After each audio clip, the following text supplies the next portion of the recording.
పొలిపాడ్యమి సందర్భంగా దీని యొక్క పూజా విధానం ప్రాముఖ్యత గురించి తెలుసుకుందాము.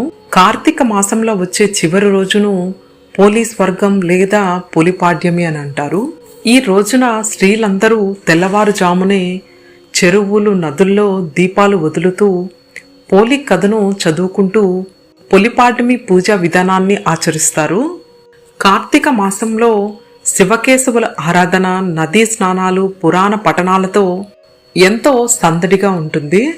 అలాంటి కార్తీక మాసంలో వ్యాస మహర్షి రచించిన స్కాంద పురాణం ప్రకారం కార్తీక మాసం చివరి రోజైన అమావాస్య మరుసటి రోజు పొలిపాడ్యమిగా లేదా పోలీస్ వర్గంగా జరుపుకుంటారు. సూర్యోదయంతో పాడ్యమి తిథి ఉన్న రోజునే పొలిపాడ్యమి జరుపుకుంటారు.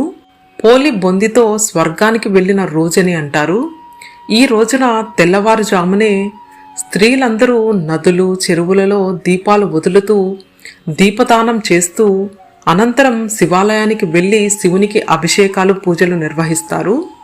కార్తీక మాసమంతా దీపాలు వెలిగించలేని వారు పొలిపాడ్యమి రోజున 30 ఒత్తులతో దీపాలను వెలిగించడం ఎంతో ప్రత్యేకంగా చెబుతారు. అరటి దొప్పలలో దీపాలు వెలిగించి ప్రవహించే నదీ జలాలలో వదులుతారు. అలా చేసిన తర్వాత 3 సార్లు నీటిని ముందుకు తోస్తూ నమస్కరించుకొని పోలీస్ వర్గం కథను విని అక్షింతలు వేసుకుంటారు. ముఖ్యంగా ఈ రోజున పోలీస్ వర్గం కథ తప్పక చదవాలని అంటారు.